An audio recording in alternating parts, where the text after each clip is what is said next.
What is up? Coach Emma here, and welcome back to the Fit Habit Life podcast, where we cut through the noise, talk real health and fitness, sustainable fat loss, and habits that actually work. And on today's show, I've got a super special guest, Kalish Morrow. We are coach friends, and she's awesome. We connected. I don't even know how long ago. It's been a while, maybe less than a year, but longer than 6 months. In that time frame ish.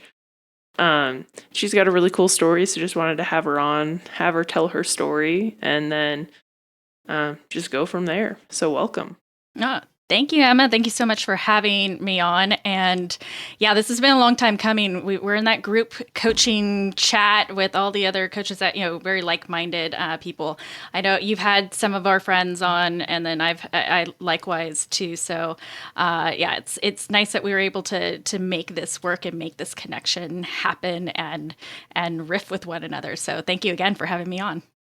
Yeah, of course. Yeah, it's cool that we all kind of have some type of social media thing that we collaborate on, and it's cool. We're all from like different backgrounds, different stories, different walks of life, and we all have similar mindsets on how to coach clients. So glad to have you on here. Yeah, and definitely we'll be able to go back and forth and pull on each other's expertise so we can help our clients a lot more. Yes. Yeah. Yeah. So I'm going to give you the floor, tell your story, and then we'll go from there, because you have a really interesting story on how you got into coaching. So I think it can resonate with a lot of people. All right, I'm gonna try to figure out where we can really start, but to not go too far back. But my history with health myself, I had two autoimmune diseases when I was a child. One of them was juvenile rheumatoid arthritis, so it made me very familiar with having a lot of joint pain. The other one was like an inflammation of the muscles, dermatomyositis. Most people have never heard of that one before. So a lot of muscle atrophy. Created a lot of, it wasn't a fun childhood in that regard. That also then developed later on. It put me down the path of having Hodgkin's lymphoma, cancer. So fought cancer when I was 14, chemo, all of those great things too. But coming out the other end of that, though, I really realized just how much things can change in life, whether it doesn't even have to be something that's as serious as like a death sentence. Like my prognoses were always actually really good. You still have to go through the motions of it all.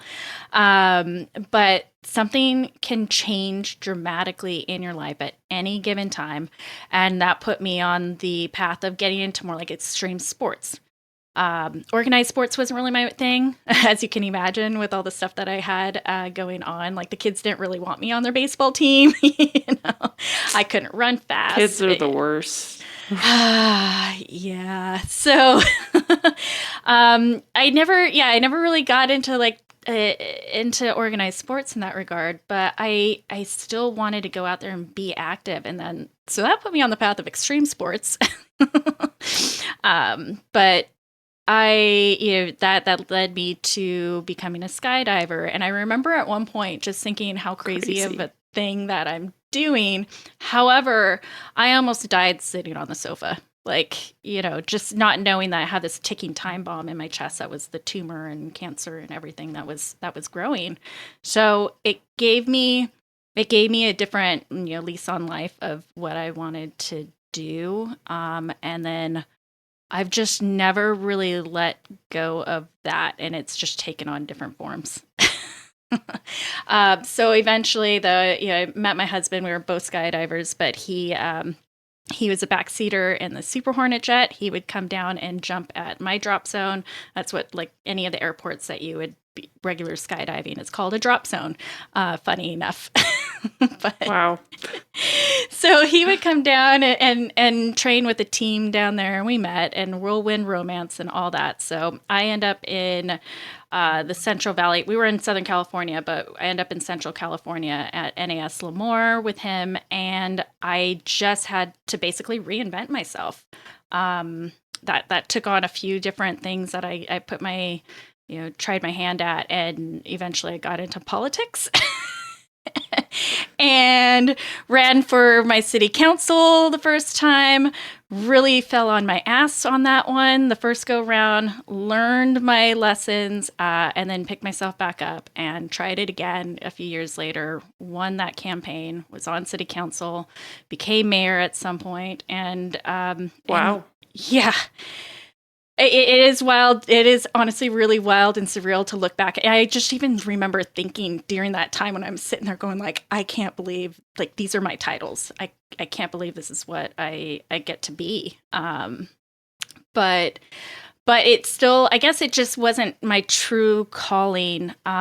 Everything still, I still anchored a lot into like health and fitness. And even though I wasn't really good about it all the time, and I had a lot of blind spots, like I think that, you and I, we've talked about where we get these clients coming in and they think that they're doing everything right. And that's what that's what I thought was the right thing to do. But now that we know better, we're like, no, you're doing too much cardio, you're eating too little, or you're not eating the right, all of these things. So, again, like I wasn't perfect about it, but as I started digging more and more into it, I just started seeing all of the blind spots and how much the fitness industry has done us wrong, how much the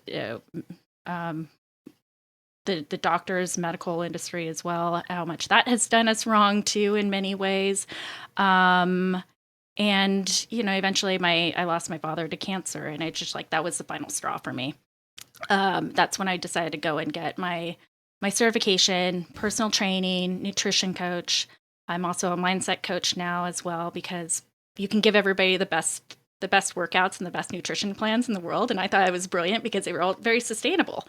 But 3 weeks in, they're usually like, I don't want to. Yep. So we have to work through the I don't want tos and really, in the most effective way possible. But that just brings me now to today, where have my business, True Grit Fitness, and being, basically I'm calling myself a lifestyle coach now because of how much extra support I'm throwing in there to basically create that structure for people that they really need to be able to get out of their own way, essentially. That's awesome. That's an incredible story. So I'm gonna backtrack a little bit. So how did you go from cancer to extreme sports? Like, how did you end up skydiving? How did you get to that point? Okay, so there was a couple gateway drugs for that one.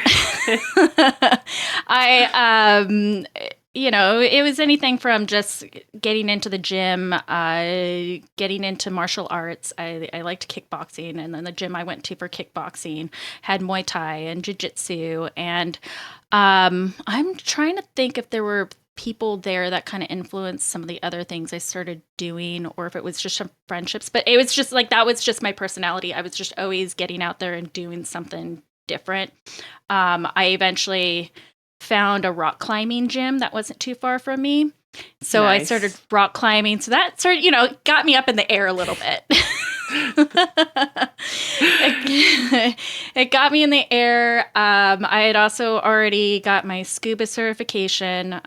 If I wanted to go back to when I was a kid, I had wanted to be an archaeologist. My mom threw a little twist in there of like, what about an underwater archaeologist? So nice. You just see like it's just kind of all over the place. I know it all made sense at the time, but yeah. But I got certified. Certified with scuba and everything when I was a teenager. And so with that, actually, that's how everything starts to tie together. Now, fast forward after that part, my mom had also decided to get certified too. We started doing some trips. And so we had like some circles, different peoples that we might go and dive with. And at some point, my mom meets this guy who was a skydiving instructor. And he, kind of throws it out there. And I remember just being terrified of the thought of doing that.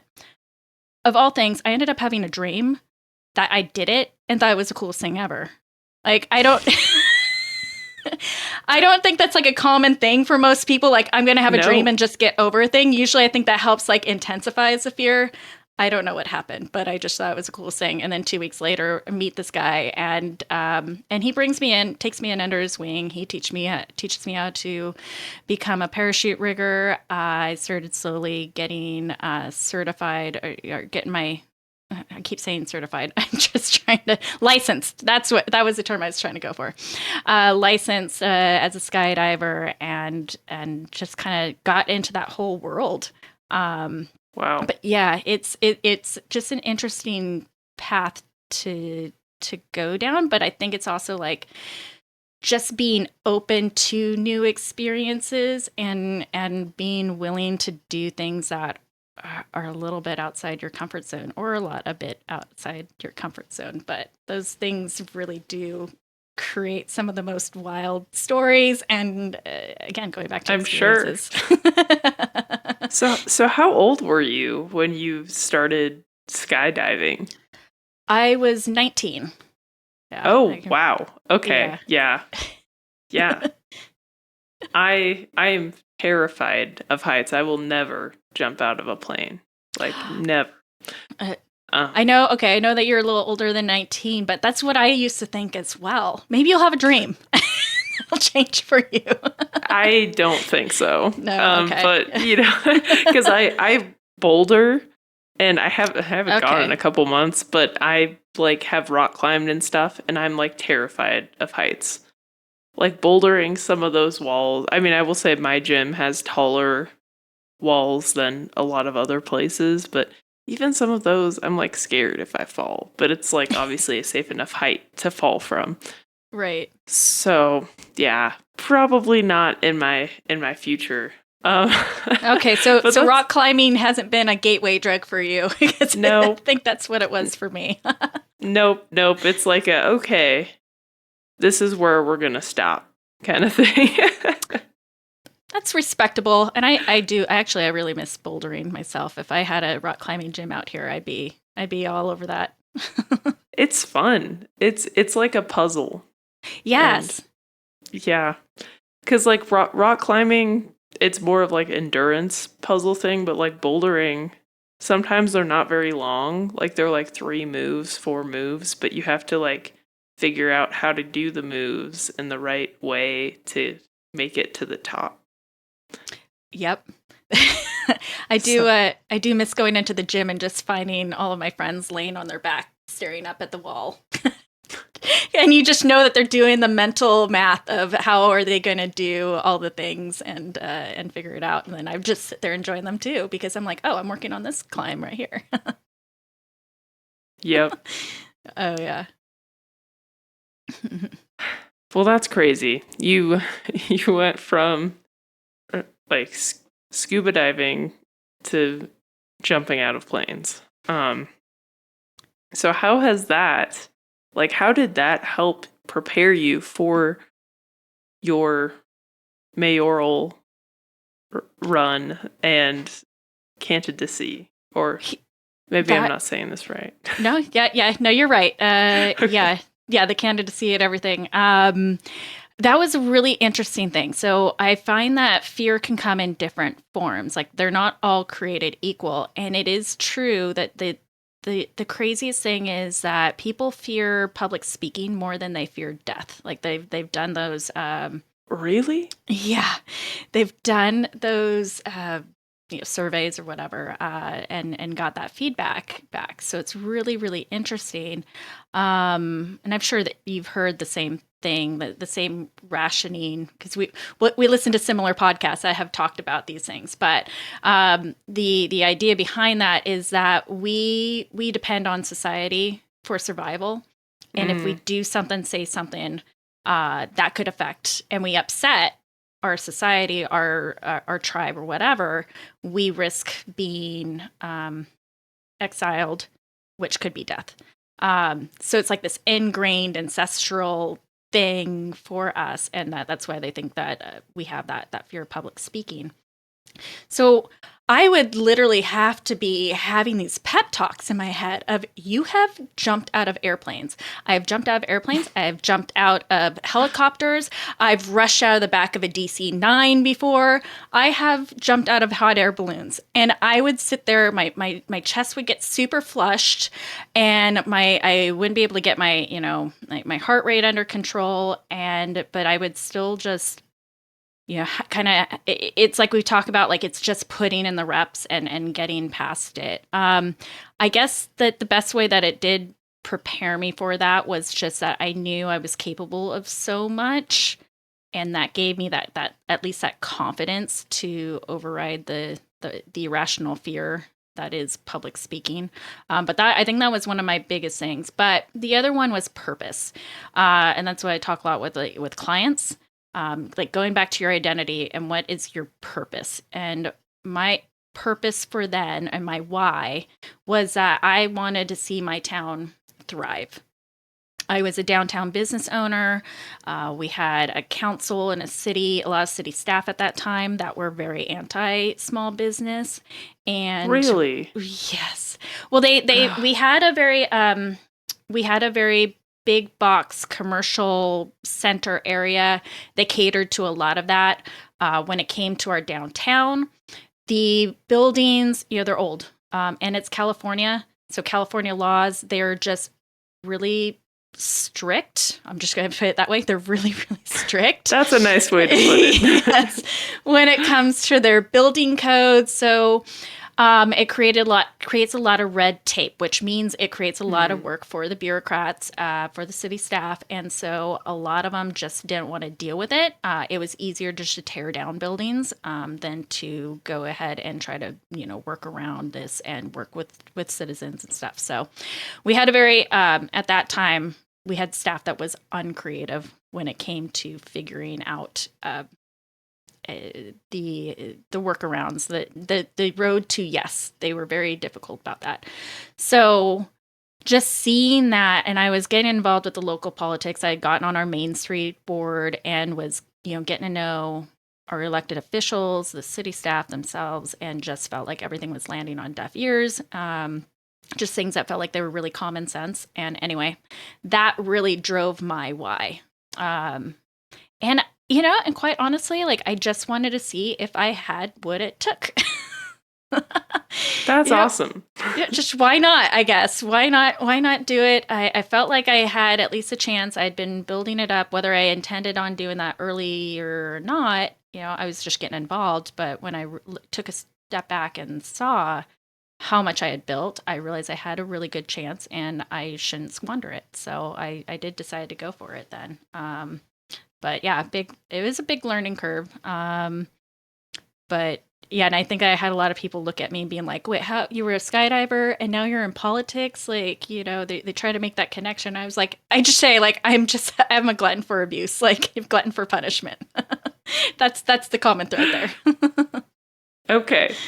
Makes sense now. Yeah. So what was your small business? It was kind of a combination. I had gotten into interior design, and then but then to have a storefront, I had I made handmade soaps and stuff. So still kind of, I guess, going back to that health thing, was wanting to deliver some products that weren't chemical laden. And my kids were young too. So like, when you kind of have young kids, like, a lot of moms will get into that whole, like, we're going to cut all the chemicals out and just try to be, as good as we can and give our kids a really good start with that. So anyway, yeah, I was doing homemade soaps and skincare products, and then kind of on the side doing interior design as well. That's awesome. Okay. And that makes sense. So how did you go from mayor to personal trainer and lifestyle coach? Yeah. So like I was saying, during the time that I was on council is when I lost my father. And the office that I held, it wasn't a full-time position. I mean, it felt like a full-time position. It really does pull you that way. But when you're making $500 a month, you can't justify it as being a paid $500, sorry, paid That's full-time fair. position. Yeah. And I could just feel that this wasn't going to be for me. I looked at all the different things if I wanted to go into higher office or if I wanted to go like maybe be a lobbyist, something still working in politics, but it just didn't my nervous system did not resonate well with it. I was just angry all the time. Really worked up. I had a hard time just turning that off and compartmentalizing.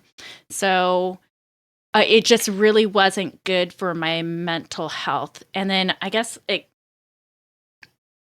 recently now as I've gone back and kind of looked at the story of it, that's where kind of more like that lifestyle coach is coming in for me, because it's also connecting back to that identity. And I realized during that time, moving away from my family and friends, being in an area that I didn't necessarily pick out, I'm kind of living in my husband's shadow after living this really dynamic lifestyle, reinventing myself. I really lost who I was.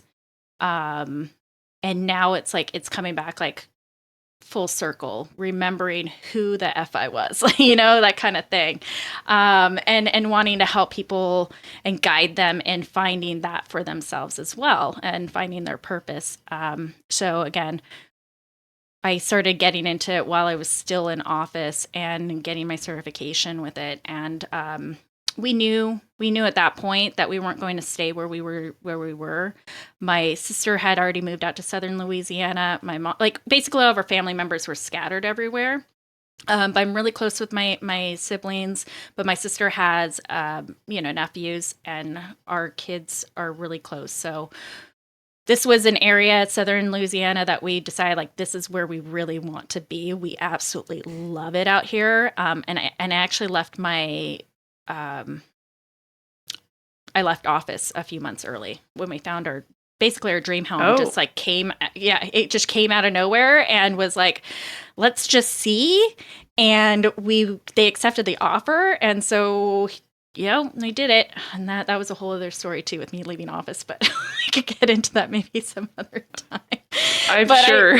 I definitely had to put my foot down though, because my fellow council members were not going to fill my seat, and that was going to basically put way too much power into some hands that were kind of going for that power grab over something. So I basically had to tell them, okay, if you won't fill my seat, I'm going to stay here. My family's going to move without me, and I'm just going to go visit them. I'll rent a couch in my district if I have to. And they didn't believe me, but I stood my ground and was absolutely going to do it. My husband wasn't happy, but he fully supported why I had to do it. But anyway.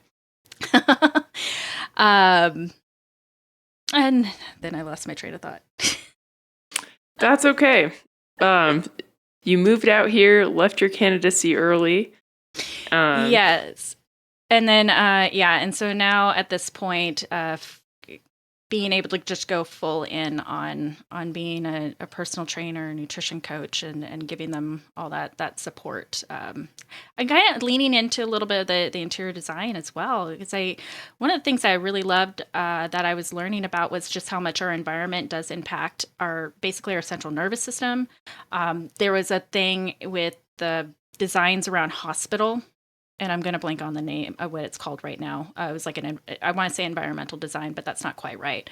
But where they were bringing in more natural elements into hospitals because they were finding that just doing that was increasing people's recovery rates and decreasing illnesses. Right? Yeah. That's awesome.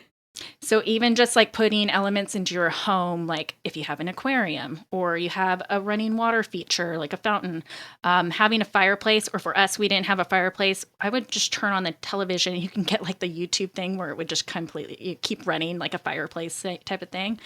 But there's a reason why we get really mesmerized, and it's just it's still that connection that we have to nature, and it does create a very calming effect for us.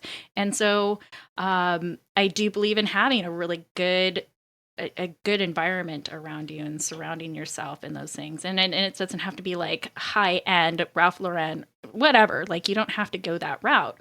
You can go to the thrift stores and find really great quality pieces to fill your home with and stuff. So it's just like it's those things that can help support people's just again the environment, but their habits. It'll influence their habits, their rituals, what they do, and so that's where that lifestyle piece has started to weave itself in. It's been a very fast evolution in the last several months as I've been relaunched my business and looking at all the things that I want to bring into what I do and feel fully expressed as well in my business. That's awesome. And yeah, I mean, people don't understand how much of an impact your environment has on you. That's why, like, one of the biggest levers to pull for habits is like leaving the thing out that you need Mm-hmm. to do the habit, because you see it all the time. And that stuff affects you physiologically.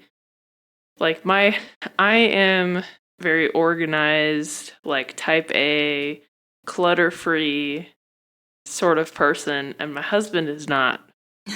And he doesn't understand how much like clutter impacts me, and so I have to remind him, like, I'm like, I know this is crazy to you, I know it doesn't bother you at all, but like it actually makes me feel unsafe if there's like dishes out and stuff. Like it is crazy, like it's silly, but it does impact me. And so it's a huge impact. And just feeling like comfortable in a Mm-hmm. home too changes your mood. It like the colors of the walls Yep. affect your mood. People don't realize that. So that's cool that you can pull that into your coaching. Because I'm sure, well, this is kind of random, but like if somebody had bright walls all the time, then they might feel like wired or whatever. And Mm-hmm. you could be like, maybe you have a calm room that you paint blue or something. Yes. Yeah, no, it's very true. I had a friend of mine who was very high strung all the time, and she decided to paint her room red because she loved the color red. And Oh, I was wow. like, "This is not a color for you. You need to not do that." But yes, the color choices really do have an automatic impact on us. So you want to, I would when I was doing interior design, I always wanted to be like I'd focus on the feel first. How do you want to feel? And I think that just goes back to what we were talking about. So do you want to feel calm, or do you need, like, if it's your workspace, you want to feel invigorated? Or sometimes, like for me, having it nice and calm and serene really does spur my creativity. But for other people, they might need the bright colors. So it's all relative to the person. And I agree that clutter, it's like having clutter out there is also clutter for my brain. Um, and maybe, and people will be wired differently. So, and they can compartmentalize a little bit different. So it doesn't, they're almost like blind to it. But I can say that, just to your point, if I go to bed at night, I like to not only just have the kitchen clean, but like even all the dishes that were in the drying rack, those all put away. Because when I get up in the morning, I don't want a chore. I I'm gonna make my coffee, and when I want to clean everything up, I want to have everything cleared so I can put the stuff out to dry. I don't want to have a chore of like putting the stuff away, or I'm stacking and playing Jenga. Like I don't want to be doing that.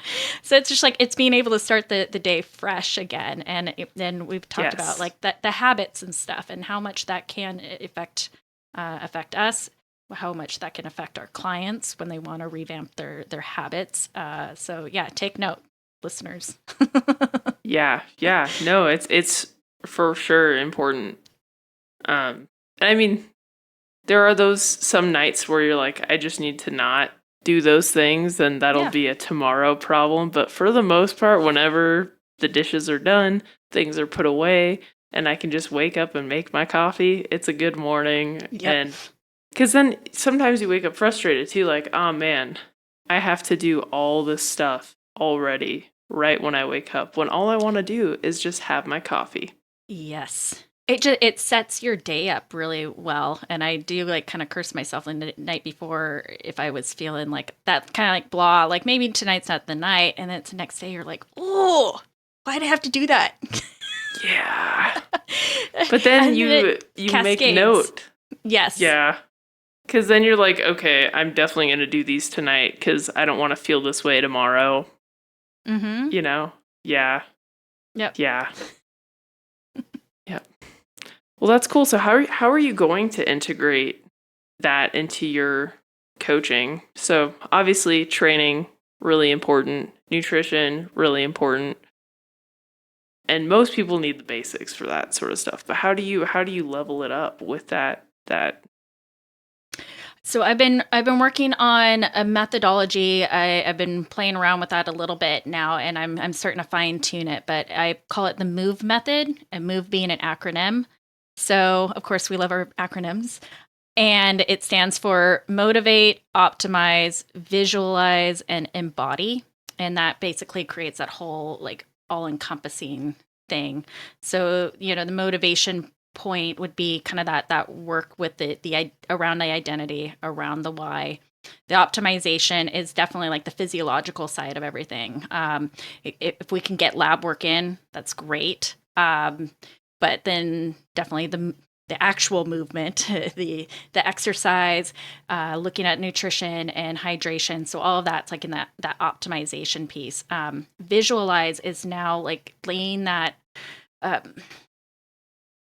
laying kind of more like that motivation, the habits, and seeing who you want to be, who you're becoming.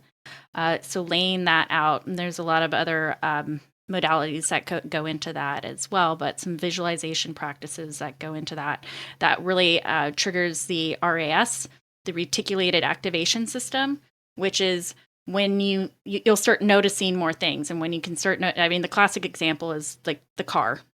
You buy a new Yes. car. Most people are very familiar with that one. And in case they aren't, you buy a new car, and all of a sudden that car's everywhere. You see it everywhere. You used to never see it. It's not that everybody went out and bought it overnight. It's just that it has now become important to you. We will screen out a lot of stimuli because there's so much stimuli coming at us at all times. So we will screen things out. You think about it. You can always see your nose. You can always see your nose, but we don't see it until we pay attention to it. That gets screened out of our vision. So when we visualize something, when we want to see like that, it's kind of that manifestation. People think it's woo woo, but there is actually really some science in it as long as you put action behind it. But I like to think of it like if you are seeing yourself as being a healthier person, you're going to start noticing that, like if you go out to a restaurant, you're going to be like, oh, you know what? That's actually a healthier option on the menu, and that sounds delicious. So you're just things will start to become more in your peripheral. And then the other piece is embodiment, and that part is now acting that person that you want to become. So that lifestyle support, the you know what, how am I, if I am this healthy, wealthy, well-adjusted person, how am I going to go about my life? How is she going to dress? How is she going to, have her breakfast? What kind of life would she be living? And basically starting to live that life now. And that's what speeds it up. So acting before you're actually ready. So that's kind of that's the broad overview of what I'm doing and how I'm putting it all together, and then explaining what a lifestyle coach actually is.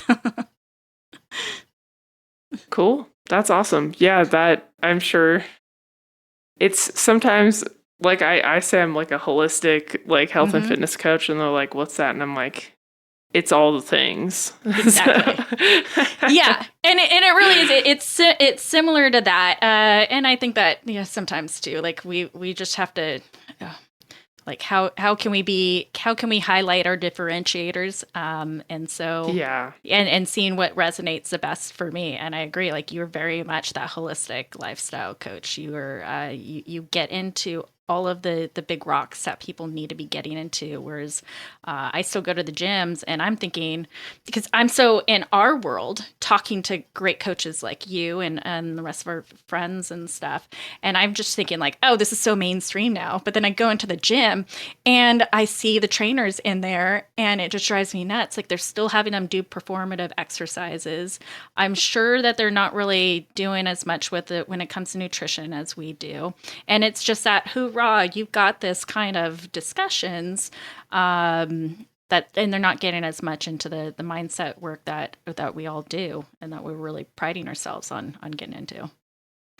Yeah, and sometimes it's not even the hoorah like cheerleader sort of thing. It's just like, why are you even having them do that? Like it doesn't even make sense. Like yeah.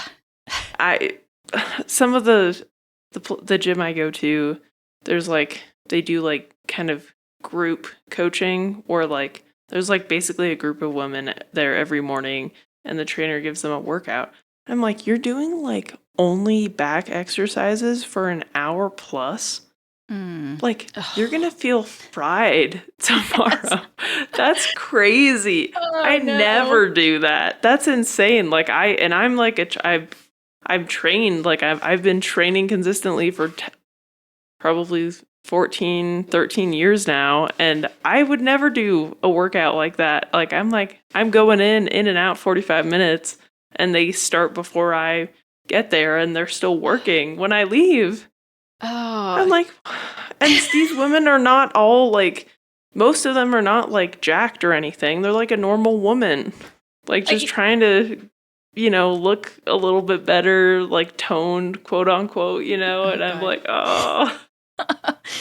Well, and Emma, I think that's what's so important too, that we as coaches are doing our part and taking the bold moves. I am going to pat both of us on the back right now of actually putting together the podcast as well, so that we can help break through the noise, because we are still vastly outnumbered out there. There's a reason why they're still doing these things when there are far better approaches. But we have to just continue helping and breaking through the noise. And I think I'm glad that you have the podcast and you've been fantastic with putting out regular, strong content. So again, I'm gonna go ahead and give us a pause here. High five. Yeah. Yeah, I'm glad and I'm in a funnel too. Like not funnel. I don't know. I have blinders on, like on social media, because all the coaches I follow are good coaches. Right. So I'm like, yes. And then I go out in real life. I'm like, what the hell is going on out there? Like people still trying like keto and like carnivore for weight loss and stuff like that. And I'm like, no, you don't need to do that. Why? Where are you getting this information from? This is like 2 years ago sort of stuff, Right. Well, it's because their friend of a friend lost a ton of weight doing this thing, and so now that's what's going to work for them, and that, or it worked for them 15 years ago when they had the metabolism of a 15-year-old and not being overly burdened by all the things that we do to wreck our bodies between now and then. Yes. And unfortunately, like, so your metabolism doesn't necessarily get worse, but if you're constantly like doing those yo-yo diets, it does actually wreak havoc on your, I guess, not like your metabolism slows down, but like body functioning, like gut health. Like a lot of yo-yo dieting leads to gut health issues. And actually I just had a client on board. He was like, yeah, I was like kind of okay and I was trying to lose weight and did keto, and then my gut was like totally screwed up after that. Ooh, yeah. I'm like, yeah, like you can't just so you need fiber and all the other nutrients in there. Well, I guess probably the better way to put it is like mitochondrial dysfunction. Yeah. Yes. Yeah.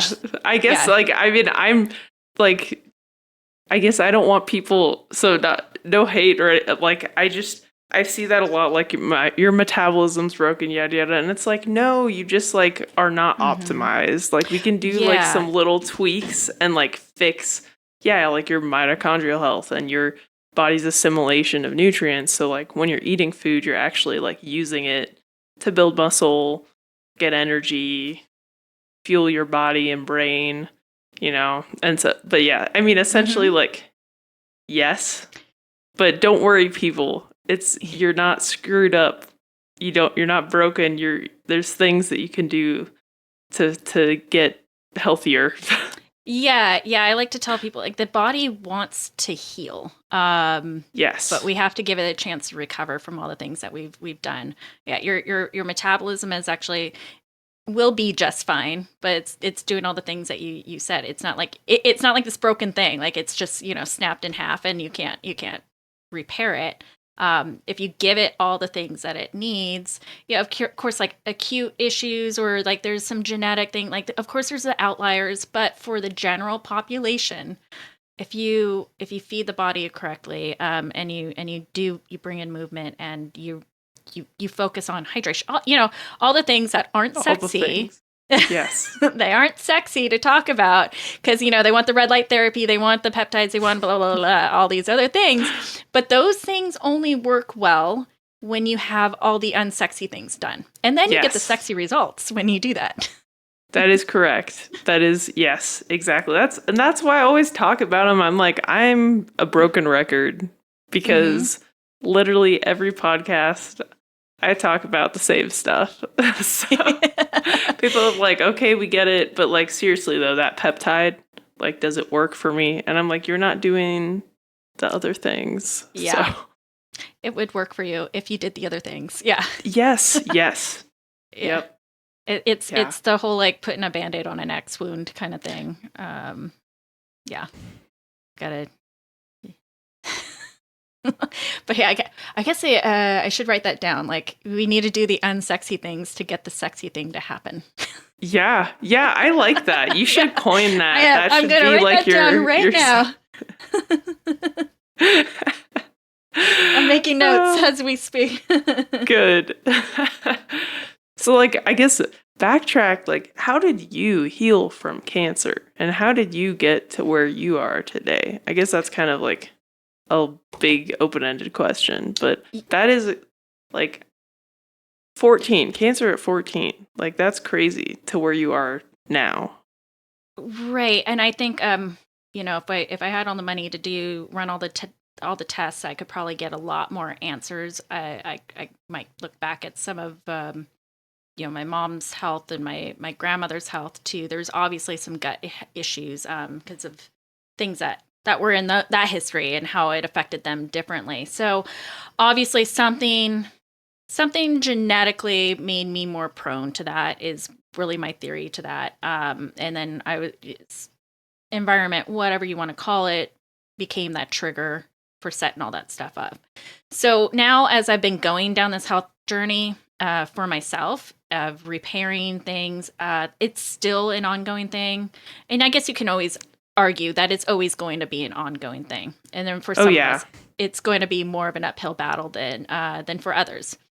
So, but rather than like sitting in that victim mentality, which I think a lot of people do, they'll sit in that victim mentality, which is also very convenient because these are now my excuses of why I can't take care of myself. I've got knee pain and I've got this or whatever, when really that should be your catalyst for why you're taking care of yourself.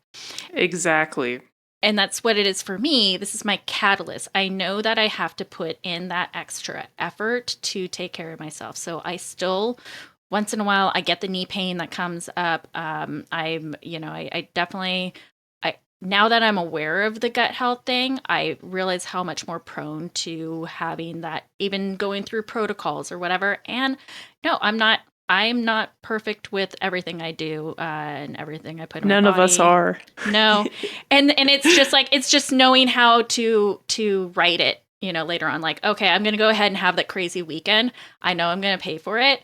And then now it's like a side note to that. It's like now as I've been doing that for so long, for so many years, like I'm doing that less and less because I'm like, there's very little payoff now.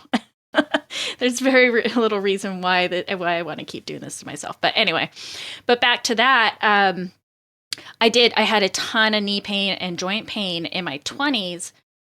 My stuff was still, from when I was a kid, the juvenile rheumatoid arthritis, it went into remission, but I know that there was still like a lot of damage that was done to the joints during that time. I mean, you're growing, all that stuff. So, in my 20s, I would still have like knee pain, shoulder pain, whatever, because it affected pretty much all of my joints. I was really afraid of how I was going to feel in my 40s, let alone like when I'm 60s and all that. I was like, I'm going to want to die young. I'm going to want to, just because of how miserable I'm sure I'm going to be. I try to not ruminate on that, but it was just like, that would be things that would cross my mind once in a while. And even getting into my 30s, we would hit wintertime and the joint pain would come in. I could barely like squat down sometimes. So, but that's when I started learning the kind of training that you and I do now, where it's very functional strength, but lifting heavy, not being afraid to lift heavy. Granted, that's relative. Lifting heavy is relative to people. My lifting heavy is way different to my husband lifting heavy, who is like 210, whatever, 210 pounds versus my 120 pounds. So relatively speaking, but once I started doing that, and not overtraining, taking care of my body, getting enough protein in to support that muscle growth, support the cartilage, the bone, ligaments, all those things. Huge change.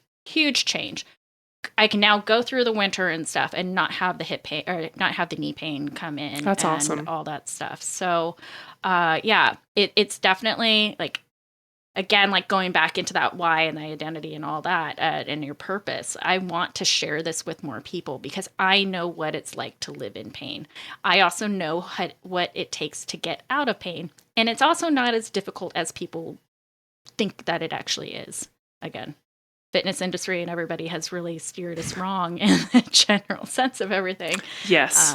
So just kind of being out there and hopefully reaching the people that need to hear it and that need a coach like you and I to come into their lives and help them through that. Well, that's awesome. That's really inspiring. And I was going to ask you why your company is True Grit, but it makes sense given your story. Because to get to where you are, it requires like a lot of tenacity. And oftentimes on the forefront of these challenges, you don't see any results or benefits or anything. It's after doing it for decades that you start to see. I mean, not all things take decades. Don't want to scare the audience. But so it makes a lot of sense. Yeah, and I was just reading Angela Duckworth's book. She's a psychologist, and she literally wrote the book on grit. But it's basically where perseverance meets passion, and that's what like true grit really is. That's awesome. And I actually got that book. I haven't listened to it, so it's on my to-do list, and I'll push it to the front now because you mentioned it. It's really good, especially as you've gotten more into doing mindset work and looking into motivation. There's a lot of overlap because I've been doing a lot of reading on those particular subjects, and some of the top researchers in each of their books, like they all will reference one another in these different things. So, it gives you a really like good full spectrum view and maybe some different points of view too that just really creates a robust understanding of it all. So yeah, definitely listen to it. Will do. I'm excited now. Yeah. Cool. So I don't want to take up too much more of your time. This has been awesome, but I want to give you the last thing. Like, what would you like to leave our audience with? And then also plug your podcast and socials and other stuff. All right. I guess what I would like to tell people is to act before you're ready. That is the best thing that you can do. It's not putting it off till tomorrow, till Monday, till next year, whatever. Start today. start a plan, and go before you're ready, because that is how you build the momentum that you need to reach those goals, and so that they stop feeling so out of reach. And then, yes, I have you can find me at my website is true-grit.fitness. And then you can find me on Instagram, Kalish, Kalish _Morrow, Morrow. And then my podcast is True Grit Podcast, and that is on Spotify, Apple Podcast, and YouTube. Cool. I will plug those in the show notes, so definitely give her a follow. And hit her up if you need some help with fitness. She's awesome, great coach, or I wouldn't have her on my podcast. So thank you so much, Emma. Thank you so much for having me on. It was a pleasure.